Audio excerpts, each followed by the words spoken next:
आपने कहीं ना कहीं ट्विटर पे एक बहुत ही इंटरेस्टिंग थ्रेड लिखा था, एंड आई कोट, कि चाइना, यूके और यूएस में आई थिंक जितने बल्क ऑफ रिसोर्स एलोकेशन है, चाहे मैन पावर का हो चाहे फंड्स का हो, last year of government heavy होता है। तो जैसे पंचायत या म्यूनिसिपल कॉप लेवल पे चाइना और यूएस में कहीं ना कहीं 60% रिसोर्स एलोकेशन है। स्टेट और काउंटी लेवल जो उससे एक लेवल ऊपर है उस पर 30% और सेंट्रल लेवल पे सबसे मिनिमम 10% होता है। एंड आप लिखते हैं कि इंडिया में ये ट्रेंड एग्जैक्टली उल्टा है, कि 10% आपके लोकल बॉडीज़ में and resource point of view से सेंटर पे कहीं ना कहीं 50%। तो इसके बारे में एक बार बताएं, और कि पॉलिटिकल पार्टीज़ इस प्रॉब्लम को सॉल्व करने के लिए क्या स्टेप्स ले रही हैं या फिर उनको क्या लेने चाहिए। ये एक्चुअली है बहुत बड़ी समस्या है। तो this is not a problem that can be just done away with, क्योंकि बहुत समय से ये चलता आ रहा है। There is a bureaucratic structure और उसके अपने फ़ायदे हैं, पर्क्स हैं। आप देखो, it is not only about good the amount of resources that are deployed in these different sections, center, state and municipalities या panchayats. It is also the quality of resources. Actually वो ज़्यादा बहुत ज़्यादा बड़ा problem है कि एक तो हम बहुत कम कर रहे हैं ग्राउंड पर अलॉट रिसोर्सेज, और जो कर रहे हैं यू सी बहुत मिनिमली पेड और वैसे लोग कर रहे हैं। So how then you expect ऐसे ग्राउंड अप कुछ बहुत बड़ा चेंज। हम बोल रहे हैं आज स्मार्ट सिटीज़ का, हम आज बात कर रहे हैं एस्पिरेशनल डिस्ट्रिक्ट्स का।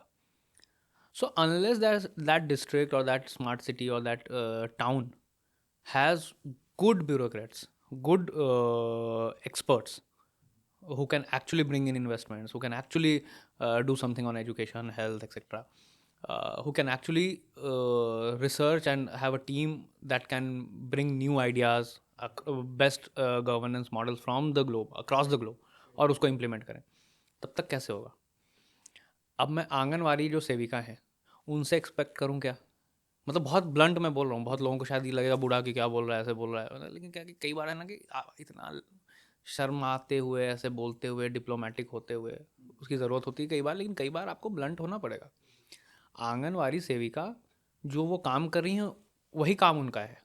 यू कैन नॉट एक्सपेक्ट कि वो कुछ ऐसा ग्रैंड कोई विजन से वहाँ कुछ कर देंगी, क्योंकि उनका वो काम नहीं है। आप if you are expecting, you are a fool.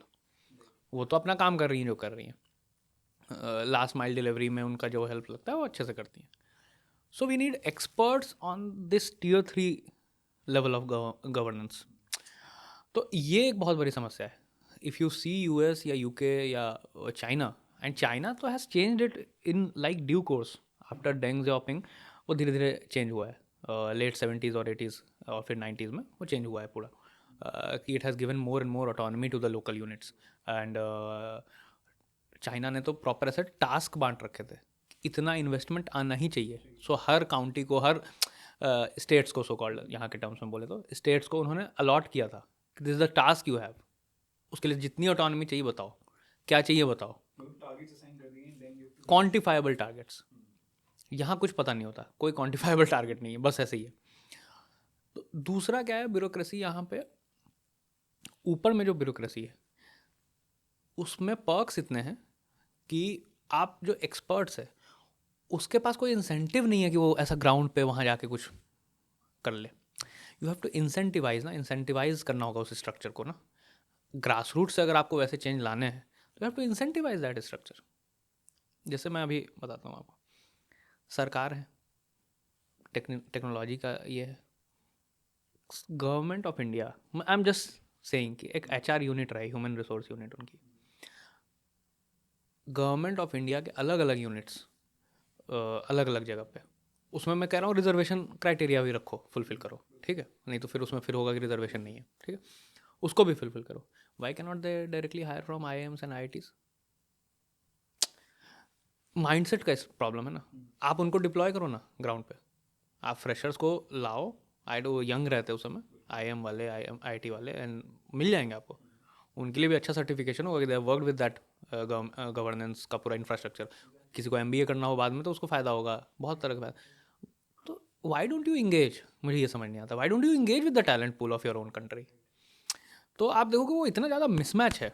If someone is close to the system, he is close to the system, there is that caucus, you can not break that nexus.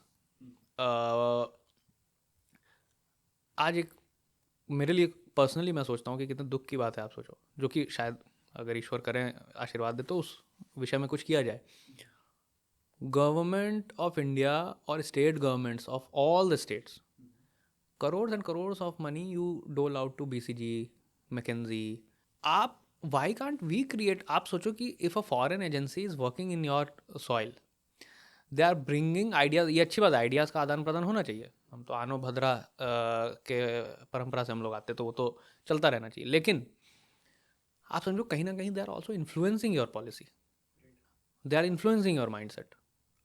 हमारे पास कोई company है क्या जो जाके Britain के policy को affect कर दे? Why can't we have our McKinsey, है ना, फ्रॉम इंडिया. बिकॉज तो मैंने देखा तो टेंडर जो आता है डॉक्यूमेंट का, टेंडर ही आता कि 300 करोड़ का टर्नओवर होना चाहिए आपका पिछले 3 साल का. अब कोई बेचारा नया नया जो बंदा है तो हाँ तो है ही नहीं, वो कर ही नहीं सकते, और वो पूरा नेक्सस है, तो उसमें आप एक्सक्लूड कर रहे. तो गवर्नेंस जो है इंडिया का, it has to engage more and more Indian talent directly. If you cannot engage, ये आप केवल UPSC के भरोसे बैठोगे, केवल उसके भरोसे बैठोगे तो ऐसा नहीं होगा. आप पर्क्स जो है, पर्क्स तो इनफैक्ट एक स्टडी ये भी है, मैं देख रहा था. So Indian bureaucracy is very over paid. If you compare it with the other countries, it is very over paid. तो जो इस कारण से the amount of number of resources जो रिक्वायर्ड है वो नहीं वो फुलफिल कर पाते, क्योंकि उनके जो कम है उन्हीं को उनको बहुत ज़्यादा पैसा देना पड़ता है. तो मैं कह रहा हूँ उनको वो रहने दो, क्योंकि मुझे पता है कि वो पॉलिटिकली डुएबल नहीं है कि आप उसको फिर हटाओ. अब ये मुझे भी पता है, let them be.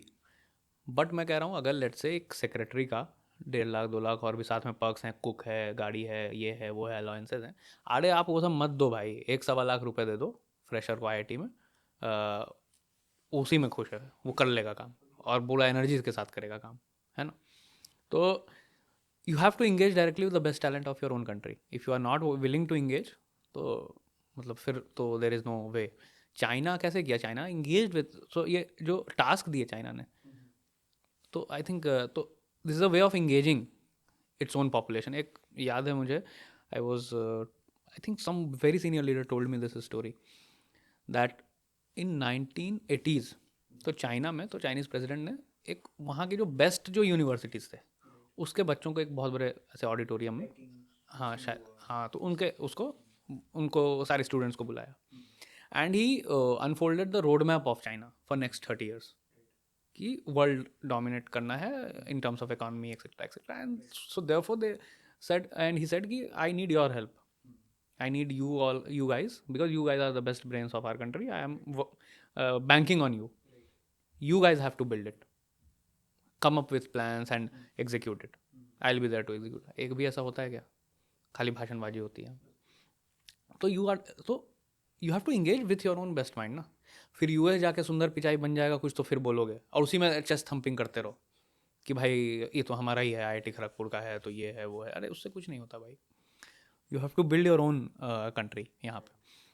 For that you have to engage. तो मुझे लगता है चाइना का मॉडल में, मतलब कई बार वी जस्ट डिक्राई और ऐसे कर देते ना मॉडल, कह रहे वो तो डिक्टेटरशिप है, ऐसा नहीं भाई. You have to see the how it operates at the level of engagement with their academia, with their industries, कैसे वो ऑपरेट करता है. पहले आप यहाँ के अपने बेस्ट लोगों को इंगेज तो करो, उनको भेजो ना डिस्ट्रिक्ट्स में, उनको भेजो ना पंचायत में, उनको बोलो उस पंचायत का प्लान बनाने. बेस्ट इकोनॉमिस्ट जो ये DU और ये सब से जो ग्रेजुएट हो रहे हैं, टेस और पता नहीं कहाँ कहाँ से, JNU, क्या कर रहे हैं ये लोग, आप उनको भेजो कि इकोनॉमिक प्लान क्या होगा वहाँ का. छोटे छोटे लेवल पे बनाओ ना, ब्लॉक पे बनाओ, और इतना मिनिमल बजट उसमें लगेगा कि उसमें कुछ आपका बजट का भी नहीं सोचना है आपको, इतना मिनिमल बजट है वो.